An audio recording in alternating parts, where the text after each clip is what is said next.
Olha, uma das perguntas mais difíceis, talvez a mais complexa do mundo dos negócios é: quanto vale uma empresa? Principalmente uma que não está na bolsa, né? Como é que se chega nesse número? É puro chute? É, sei lá, uma arte? Ou tem ciência por trás disso? Essa é a pergunta de US$ 1 milhão. Literalmente, às vezes. E a resposta, como a gente vai ver aqui, não é um número cravado na pedra. É, na verdade, um processo, quase uma investigação, para descobrir uma faixa de valor que seja defensável. Então vamos direto ao ponto. Não existe um único número correto. A avaliação de empresas, o famoso valuation, é sobre construir um intervalo de valor que seja confiável. E para chegar nesse intervalo, os profissionais usam duas abordagens bem diferentes. Pensa que é como se fossem dois detetives distintos olhando para o mesmo caso. Uma dessas perspectivas olha para dentro, sabe? Para o potencial da própria empresa, para a capacidade dela de gerar riqueza lá na frente.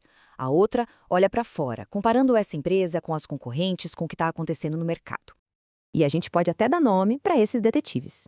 Um é o cientista, super focado nos fundamentos. O outro é o avaliador, que está de olho no que o mercado está dizendo, no preço das coisas.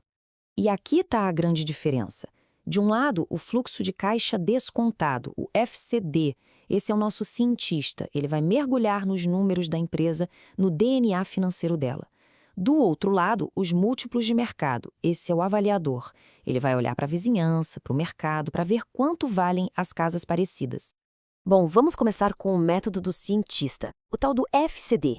Ele é visto como o padrão ouro no mercado, sabe? É a abordagem com mais rigor técnico, porque a ideia dele é calcular o valor real de um negócio, baseado na sua pura capacidade de gerar dinheiro.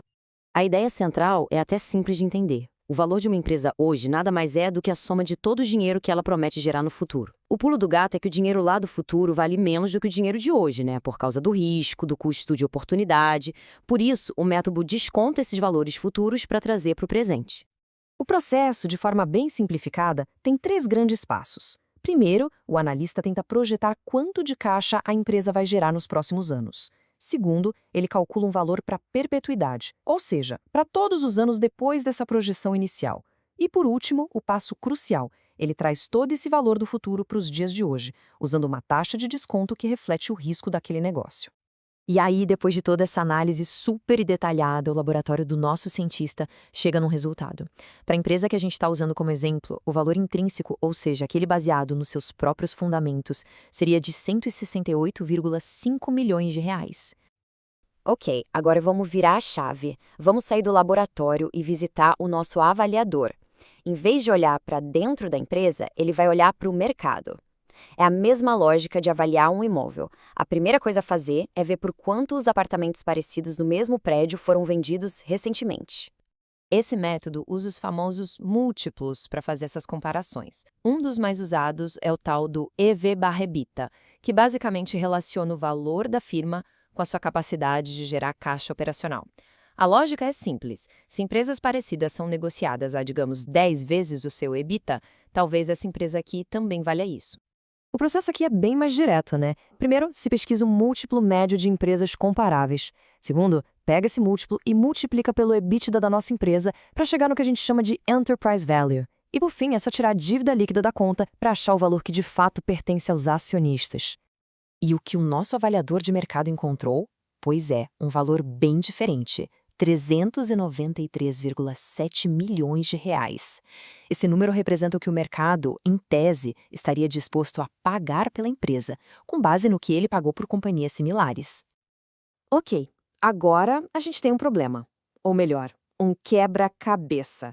O nosso cientista, olhando para os fundamentos internos, chegou em 168 milhões.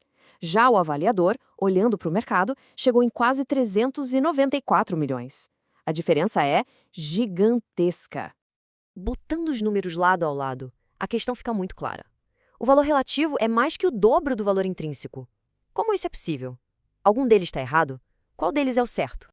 Na verdade, a resposta é que essa diferença toda não é um erro. Pelo contrário, ela nos conta uma história.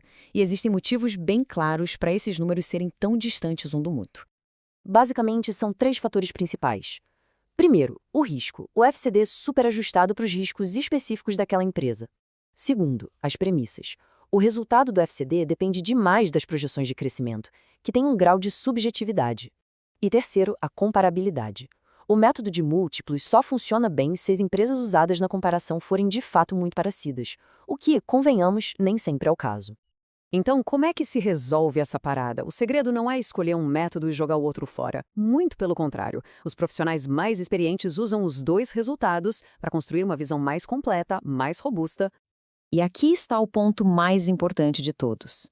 O objetivo de um valuation não é cravar um número na pedra, é estabelecer uma referência, um ponto de partida inteligente e bem fundamentado para uma negociação. Essa prática de combinar os dois mundos tem um nome: triangulação. É a junção da visão de dentro para fora do cientista com a visão de fora para dentro do avaliador. O valor real da empresa provavelmente está em algum lugar dentro do intervalo criado por esses dois números. Então, a pergunta final não é quanto a empresa vale, e sim entre quais valores essa negociação faz sentido. E essa, com certeza, é uma pergunta muito mais poderosa.